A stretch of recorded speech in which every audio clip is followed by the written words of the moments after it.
Today I'm going to be breaking down one of my basic foil highlight patterns. I like to switch my patterns up for different reasons, and I'll be getting into that later, but this is just a really good go-to foil pattern when you're just doing a typical partial highlight. So it is part of my Bond Me Basics series. I'm going to be linking that up here, and I'm going to be sharing my techniques and all the ins and outs. I'm using TBH hair color, and I really love that hair color for my low lights and for my toner and root smudge. Now, one of the things that I absolutely love about TBH is that it gives a beautiful low light, very natural looking, and I've been really enjoying that. So I hope you like this video, and we're gonna get into it. What's up, guys? I'm Maureen Moody, and I'm the Curious Stylist, and I want to build your confidence in your career through education and science. So this is what her finished look looks like. I didn't have my ring light that night, but I'm gonna go into step by step what I did and how I achieved this look. I am using the Ashley Norman foil board, and I have really loved this board when I am highlighting. It really helps me to not overlap the highlight color. And I'm also using my self-weaving foil comb, and I'm doing baby lights around the front hairline. And as you can see, I am using my Pink from Our brush, and I have really changed my mind about how I feel about that brush. I have hated that brush for years and not really used it. I always thought it was like a throwaway brush or a waste of my time. But I've really come to, over the course of the last few months, enjoy that brush. So now I'm applying lightener to the other side. And as you can see, I take a foil and I cut that foil in half so it stays real small while I'm doing around the very front hairline. So you can see the pattern that I'm doing. The the front is pretty much back-to-back foils, and I am spreading that product out with the tip of the brush. 3 foils back to back to back. I did kind of slice a little breadth of a hair in between, but not much. And this is really going to help add a lot of punch in the front without making it overly too bright. So I'm just taking those little fine sections and applying 7 volume, and I'm starting in the front because I can do that with 7 volume. I can start in the front.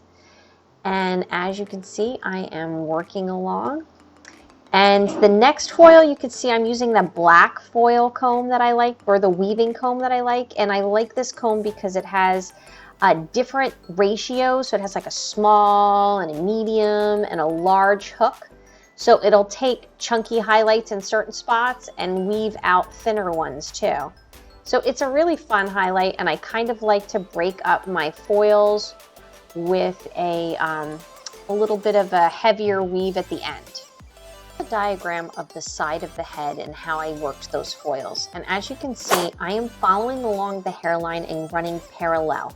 This is to give you a nice dispersion of color without it showing up.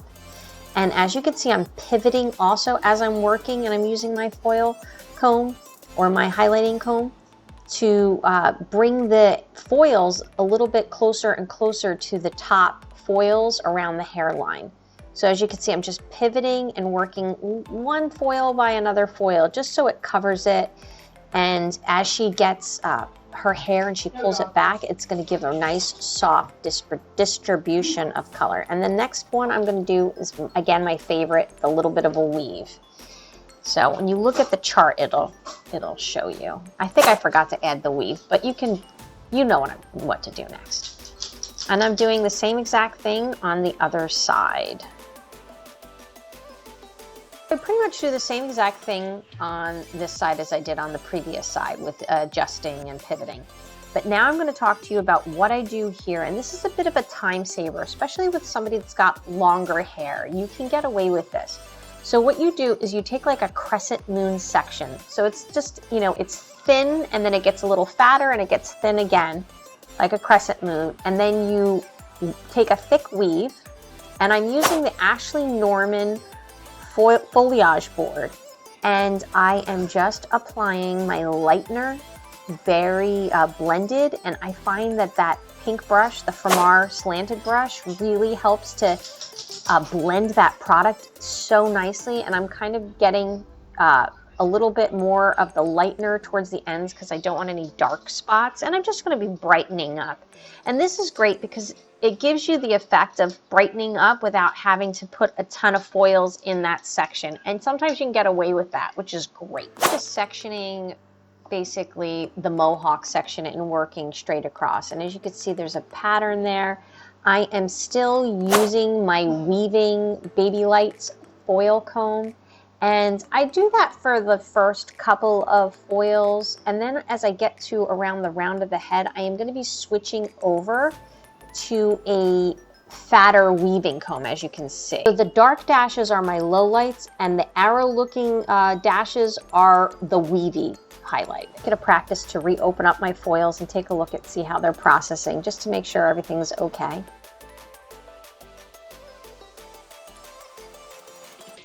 If you are finding value in this content, could you please smash the like button and subscribe? And if you are watching, pretty much finished with putting all the foils in, and it's now time to put my lowlights in. I like to put my lowlights in last because I like that when I put my lowlights in last, they don't over saturate and they don't get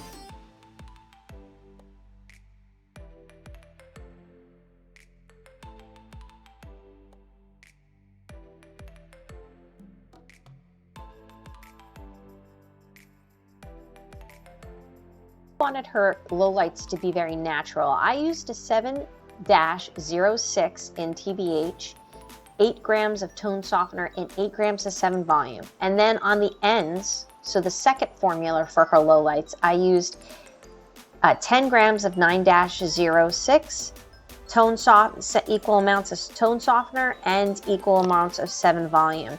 I wanted the low light to start deep and then go soft towards the ends, and I did process that for about 25 minutes. It's a natural level 7, and with 7 volume and Blonde Me, I was able to get her pretty light. Now, every once in a while, you might have to reopen up those foils and just check a look at them, make sure that they're okay. So that is what I'm doing right now. Sometimes at this point, I might add like a little bit of a higher volume peroxide to get it kicked up and moving. But since she has 25 minutes to process, I don't think I did that with this time. This is my new favorite tip that I like to use. When you see me pulling her foils out, I'm taking the lightener, that 7 volume, and what I'm doing is I'm pulling it down through the strands of the hair. And what that's going to do is it's going to kick up the blonde and make it a little bit brighter without having to put any lightener on it. You're just you're double dutying the lightener that you already have, this is a great tip right here. So you're not wasting any more product. You're not going in with a diluted product. You're just using the rest of that 7 volume to kick up the ends that are already pretty bright without destroying them. So it really helps to keep the health of the hair, which is really one of my new favorite tips. And also, it really gives more continuity in the highlights finished product because those ends are nice and bright. So, and that's what I'm doing. I'm just pulling that hair up and I'm letting the other hair go to the side.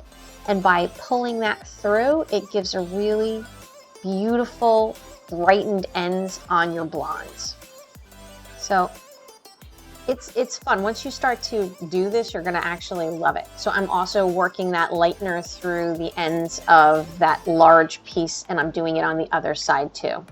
Toner and root smudge formula. I used 10 grams of 8-06, 10 grams of the tone softener, and 10 grams of the 7 volume. And then I used 10 grams of the 9-06, 5 grams of the 10-19, 15 grams of tone softener, and 15 grams of the Blonde Me Developer.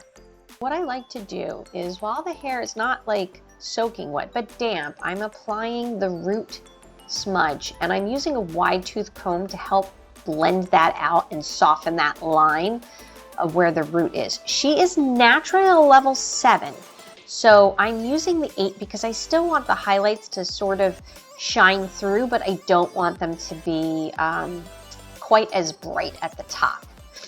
So I am just pulling that down a little bit more on those wider, fatter, chunkier pieces that I did the weaving and the back combing on. And so I'm also, if you haven't noticed, I'm leaving out an inch around the perimeter of the front hairline. And I'm doing that because I want that to be really bright. And now I am applying the end formula on her. And I'm just working that through and using my wide tooth comb to get that nice and blended. So at this point, I'm going to let it sit for about 5 minutes, and then I'm going to apply the toner around the hairline that I left out previously. So now that 1 inch section around the hairline, I'm actually going to use the lighter of the 2 formulas from root to the ends.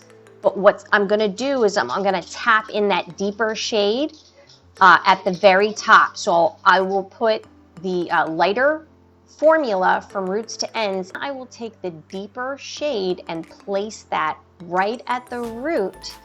And I won't bring that down more than 1 inch, but I use my wide tooth comb to blend that in. And what that does is it gives it just a slightly brighter appearance in the front, but still gives it the control. And I process that for about 7 minutes. As you can see, I'm just rough drying her, and then I start to do my blow dry work when I'm 80% dry. And what I wanted this to look was like a very neutral blonde. And what's nice about this is when you're doing this particular method, you can get through the hair pretty quickly. And as you can see, her front is pretty bright. And this is her finished results. I'm really happy with the way this came out. You can see that the lowlights are in there, but they're not overtaking everything. And you can see how it's very nicely blended at the ring light. I find that it's kind of hard to get the real beauty of this particular highlight, but I really like the way it blended in. So I hope you found this video to be helpful. I'll see you next week, all right? Bye.